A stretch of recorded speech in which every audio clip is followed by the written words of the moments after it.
Hi guys, welcome back to my channel and to another video. My name is Talia and today we're going to be talking about 3 things that you can do to calm down red sensitive skin before you're heading into school, class, the library, a regular study day, or just if you're going to an interview for a school that you're applying to. So if you happen to miss my last video, I talked about how I took prereqs to get into my nursing school this past year. That required a lot of days in the library and studying and things like that, and it would cause me a lot of stress, so I tend to break out and get patches of red flare-ups because I have rosacea and really sensitive skin. During that same video, I also mentioned that I previously worked in the beauty industry and I'm going back to school. So when I worked in the beauty industry, I worked at magazines, and then in college I worked at Sephora. So these are a couple of the tricks that I picked up along the way that help me manage my skincare routine under my makeup throughout the day. So if you want to see how I keep the redness under control, then keep on watching.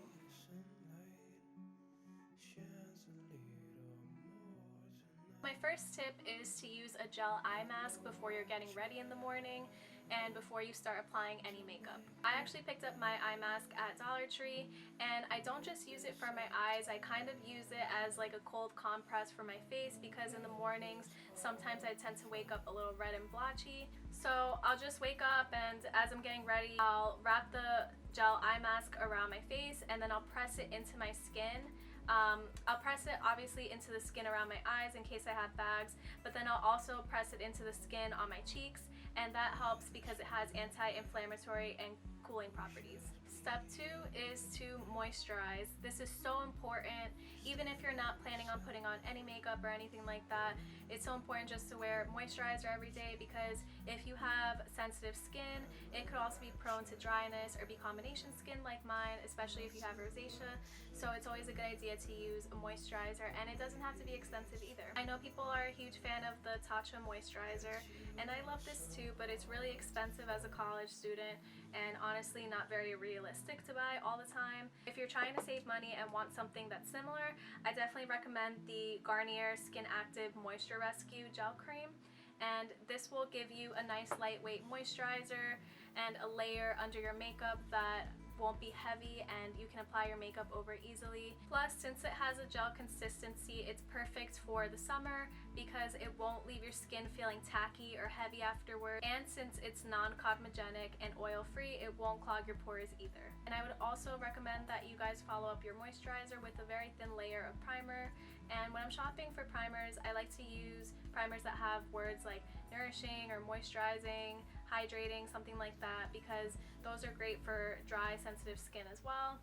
And my favorite is the Too Faced Hangover RX Primer. You guys have probably seen it on my channel before in my previous videos, and I just really love it because it's silicone free. And there are some primers that minimize your pores, but they can also contain silicones.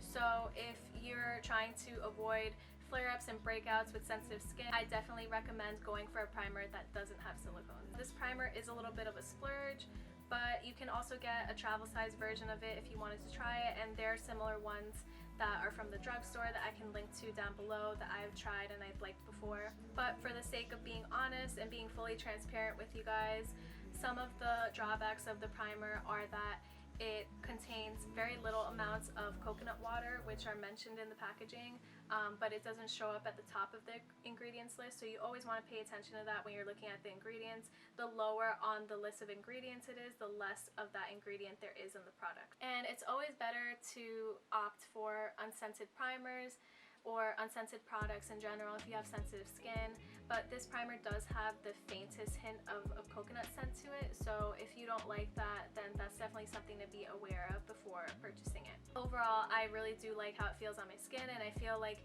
it's very moisturizing and hydrating.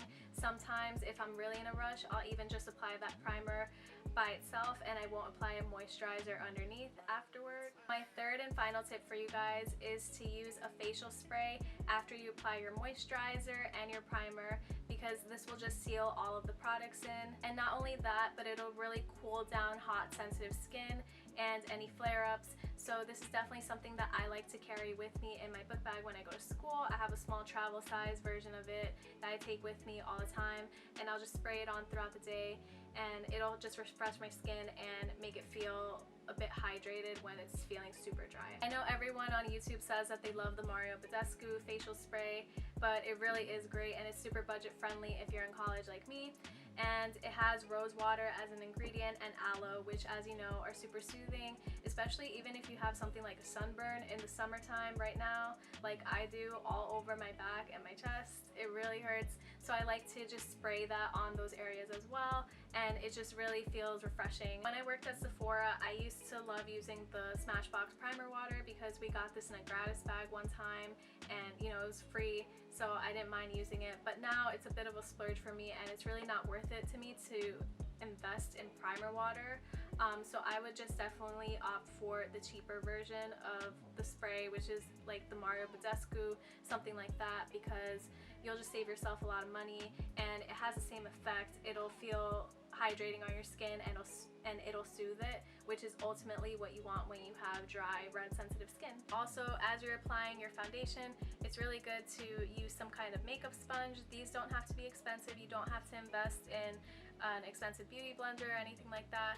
You can shop the Sephora sales section and find one of the Sephora brand beauty blenders, which is what I'm using. You can also get something from the dollar store, anything like that.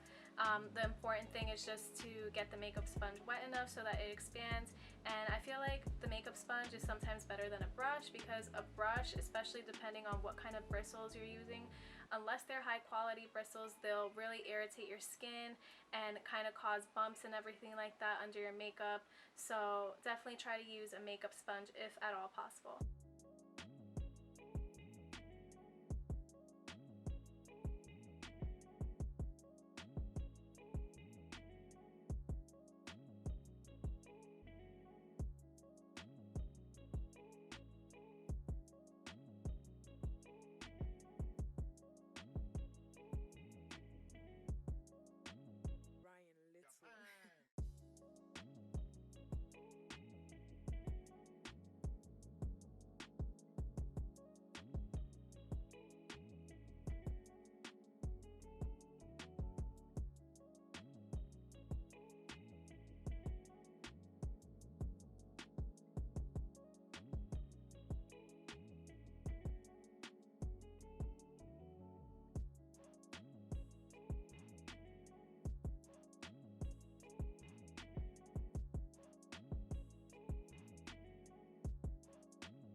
And that's it for my tips on how to reduce facial redness. I really hope you guys enjoyed this video and found it helpful.